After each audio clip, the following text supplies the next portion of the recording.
반갑습니다. 다쿠TV의 다쿠스입니다. 오늘 제가 여러분들과 같이 이야기 한번 나눌 주제는요, 여러분들이 당신이 전세를 계속적으로 살아갈 수밖에 없는 정말 현실적인 이유 5가지에 대해서 제가 오늘 곰곰하게 한번 생각을 해보고 여러가지 한번 조사도 해보고 제 나름대로 한 5가지 정도가 있지 않겠는가 라고 결론을 내리고요, 여러분들도 혹시나 저와 같은 생각이신지 저와 같은 결론이 맞으신지 한번쯤은 고민해 보자 라는 한번 생각에서 주제를 정하게 되었습니다. 물론 오늘 제 이 주제가 뭐 전략적으로 투자하시는 분들 있죠. 뭐 1가구 일시적 1가구 2주택자 이렇게 한다든지, 또는 지금 기존 집을 매도하고 이제 다른 집을 뭐 이렇게 꼭 가는 또 이런 분들, 또는 지금 전세로 살고 있는데 내가 곧 이제 뭐 가실 분들, 전략적으로 내가 지금 뭘 팔고 전세로 거주하시는, 이런 전략적으로 계속적으로 하시는 이런 분들을 제외하고 계속적으로 나는 매매하기 싫어, 사기 싫어, 그냥 나는 계속적으로 전세를 뭐 해가지고 나 살 거야 라고 생각하시는 분들의 공통적인, 제 생각에 이런 상황이라든지 생각을 가지고 있으신 분들이 아닌가 라고 생각을 내리면서 결론을 내게 되었습니다. 첫 번째는요, 돈입니다. 여러분들, 돈. 무슨 얘기일까요? 매매보다 어쨌든 간에 전세가 가격이 낮기 때문에 돈이 우리가 없다는 얘기겠죠. 물론 조금 슬픈 얘기고 제가 좀 현실적인 얘기겠지만, 돈이 생각보다 많은 사람들이 별로 없습니다. 그리고 여러분들 아시겠지만 뭐 집을 사는 것도 마찬가지입니다. 내 돈을 100%, 내가 현금을 가지고 있는 돈을 100% 해서 그 집을 사거나 투자하시는 분들은 거의 없다고 봐야 됩니다. 그만큼 현금이란 돈이 내 수중에 많이 없고, 여러분들 아시겠지만 월급을 우리가 뭐 직장인이면 받아서 어떻습니까 여러분들? 계속적으로 그 돈 자체가, 느낌 자체가 이게 비트코인이 아닌가 싶을 정도로 현실적으로 현금을 가지고 다니는 분들도 요즘 많이 없을 뿐더러 다 그냥 계좌, 내 통장상에서 계좌에서 뭐 이렇게 들어오고 또 빠져나가고 하다 보니까 실제적으로 내가 가진 현금 자산이 의외로 많으신 분들이 없습니다. 거의 대부분 우리나라 사람들이 부동산 이쪽에 거의 다 많이 자산이 가 있죠. 그러니까 실물 자산 쪽에 돈이 거의 다 그쪽으로 이제 자산 쪽이 교체되어 있기 때문에 가진 현금이 많이 없다는 얘기겠죠. 그리고 안타까운 얘기겠지만 전세 사시는 분들 중에도 의외로 그 돈을 전체적으로 내가 1억이면 2억, 뭐 1억, 2억이면 2억이라는 그 돈 자체를 100% 본인이 돈이 다 있기 때문에 전세를 사시는 분들도 거의 없습니다. 거의 다 전세자금 대출, 또 다른 뭐 보금자리론이라든지 어떠한 경우에 뭐 이렇게 대출을 통해 가지고 그 전세를 들어서 사시는 분들이 거의 많다는 것이죠.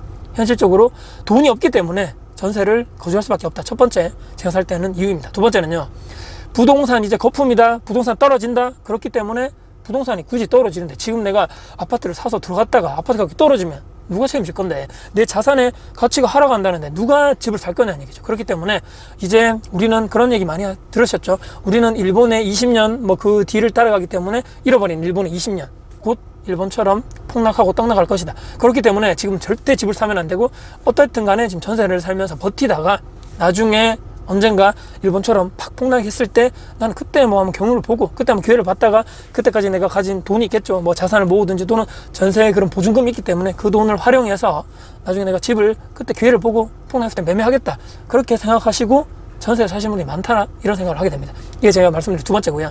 세 번째는요, 골치 아픈 거 싫다고 생각하시는 분들, 또 말씀하시는 분들이 의외로 많습니다. 여러분들 혹시라도 그런 생각을 해보신 적 없으신가요? 혹시라도 내가 집을 사게 되면 골치 아픈 일이 생길 거 아닐까? 혹시라 뭐 의무, 또는 뭐 세금, 뭐 또 지켜야 될 것들이 있는 거 아닌가? 또 함부로 팔다가 요즘에 이런 규제 대책이 하도 뭐 강화돼가지고 세금도 많이 내야 되고, 또 양도소득세, 보유세 폭탄 때린다 그러는데, 괜히 골치 아픈 일 생길 바에는 마음 편한 그냥 전세 살면 어떻습니까 여러분들? 골치 아플 일이 전혀 없죠. 나중에 2년 뒤에 전세금이 만약에 올랐을 경우는 문제가 됩니다. 왜냐하면 그때까지 내가 돈 모은 게 많이 없고, 내가 전세금 올려줄 그런 돈은 없어가지고 거기에 계속적으로 주거는 못하기 때문에 다른 곳으로 이사를 또 가야 되는, 주거의 안정성이 보장되는 그런 2년 뒤에 그 측면을 제외하고는 전혀 문제될 게 없죠. 사는데 만약에 문제가 생기면 여러분들 어떻습니까? 임대인에게, 집주인에게 연락하셔가지고 일반 뭐 간단하게 교체할 것은 바로바로 뭐 내가 하면 되지만, 뭐 큰 것들 있죠. 뭐 누수가 생겼다거나 보일러가 고장났다거나 뭐 그런 큰 돈이 들어가는 것들은 어떻습니까 여러분들? 내가 할 것이 아니고 당연히 이 집에 대해서 뭐 이렇게 임대 관련돼 가지고 그런 뭐 안전하고 또 아무런 문제 없이 거주 조건을 뭐 2년간 나는 임대받았기 때문에 집주인에게 연락하셔가지고 고장났습니다, 고쳐주세요 하면 어느 집주인이 고쳐주지 않을 사람이 없다는 얘기죠.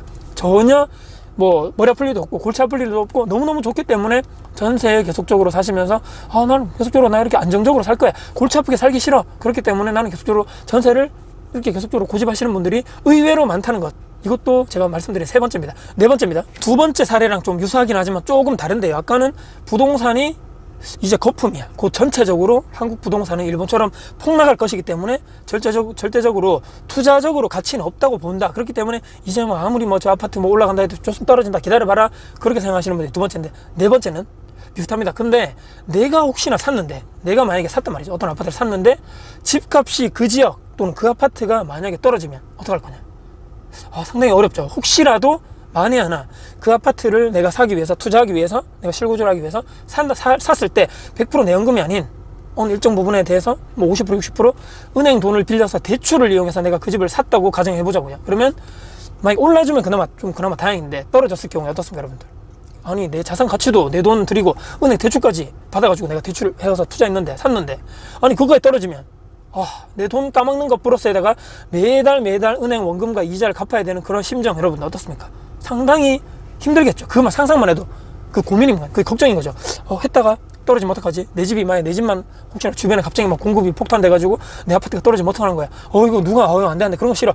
그래도 전세는 어떻습니까? 전세는 내 보증금이 까먹지는 않는다 생각하시죠. 왜냐하면 내 돈 2년 그대로 내가 집주인에게 주고 내가 그대로 내가 그 돈을 받아가기 때문에 그래도 본전은 간다는 생각을 하기 때문에 내 돈은 더 이상 나는 뭐 떨어지는 것도 싫고 이런 거 뭐 생각하기 싫어. 그렇기 때문에 나는 전세 주고 난 살 거야 라고 생각하시는 분들이 생각보다는 엄청나게 많다는 것이죠. 대출 이자 뭐 금리도 나중에 그럴 수 있겠죠. 대출 받아서 내가 나중에 실거주 들어갔는데 금리가 갑자기 올라가가지고 말이야. 나 이자 부담이 올라간다. 그런 거 생각하기 싫어요. 절대 나 싫어. 이렇게 생각하시는 분들도 의외로 생각보다 상당히 많다. 이것이 제가 말씀드리는 사람들이 또 여러분들이 전세 사는 이유 네 번째. 그리고 마지막 다섯 번째가 또 중요합니다. 여러분 어떻습니까? 정말 현실적으로 우리나라 주거제도 뭐 자가를 제외하고 두 가지 있죠. 전세, 월세 두 가지 있지 않습니까? 근데 사람들 대부분은 월세를 들어가고 싶어 하지 않습니다. 무엇인가요 여러분들? 월세 살고 월세 자체를 기피하는 이유, 월세가 아깝기 때문이죠. 여러분들 솔직하게 우리 정말 모든 것을 내려놓고 솔직해져야 됩니다. 전세 사는 것은 아까 제가 네 번째 이유 말씀드렸죠. 전세 사는 것은 저 돈 내가 2년 뒤에 집주인에게, 지금은 내가 목돈을 집주인에게 주지만, 그러니까 그게 내 돈이든 전세자금 대출해가지고 주든 간에 그 돈은 나중에 2년 뒤에 나는 고스란히 돌려받을 돈이기 때문에 아깝다는 생각을 하지 않는 거죠. 대신에 월세는 어떻습니까 여러분들? 매달 30만 원 50만 원 월세가 있다고 가정해 봅시다. 그럼 내가 일정 부분 내가 돈을 월급을 받든 저처럼 장업해 가지고 그 매출 관련해 내가 수익을 내든 그 돈의 일정 부분은 어쨌든 간에 큰 포션으로 주거비에 들어갈 수밖에 없다는 얘기죠. 얼마나 부담됩니까? 그렇기 때문에 나 월세 살기 싫어. 자가는 싫은데 전세, 월세 두 가지 있는데 월세 더 싫은 거죠. 그 돈 아까워가지고. 그렇기 때문에 그냥 목돈 나중에 주고 나는 이거 돈 내기 싫어. 그냥 아깝기 때문에 그냥 나는 뭐 전세 살 거야. 그렇게 우리나라 사람들이 생각하고, 또 그런 예전에 그런 제도 뭐 어떻게 돼서 전세가 생겼는지는 뭐 여러 가지 그런 경우의 수가 있겠지만, 그래도 우리나라 사람들은 외국에는 보편적으로 월세가 엄청나게 많이 보편화되어 있는데, 그럼에도 불구하고 대한민국에서는 아직까지도 전세라는 특이한 이런 제도가 존재하는 이유 자체가 월세로 내는 돈은 상당히 우리가 아깝고 뭔가 계속적으로 내 자산이 까먹는 듯한 느낌이라면, 전세 살면 그래도 내 돈은 까먹지 않는다, 본전한다라고는 그런 생각을 많이들 하시기 때문입니다. 여러분 어떻습니까? 오늘 제가 말씀드린 5가지 이유, 우리가 전세를 궁극적으로 계속적으로 살아간 이유, 현실적으로 생각했을 때 또 주변의 사람들을 많이 또 듣고 보고 또 제 나름대로 책도 보고 요즘에 유튜브 영상 같은 것도 많이 봤을 때 이런 이유들이 정말 현실적으로 봤을 때 우리가 전세를 계속적으로 우리 사람들이 사는 것이 아닐까. 근데 이제 어떻습니까 여러분들? 어떻게 보면 전세를 들어가고 싶은 사람들은 많고 매매하고 싶은 사람은 없고 월세가 없다고 가정했을 때 여러분 어떻습니까? 그냥 일반적인 수요와 공급 논리에서 전세를 찾는 사람들의, 그러니까 수요는 상당히 많다는 거죠. 그러면 전세 들어가고 싶은 사람들은 많은데 그럼 매물 자체는 어쨌든 간에 한계는 있다는 얘기죠. 그 공급 자체는, 전세 공급은. 그러면 들어가고 싶은 사람은 많은데 매물이 부족하기 때문에 수요 공급의 법칙에서 수요가 더 많다는 얘기죠. 여러분 어떻게 되겠습니까?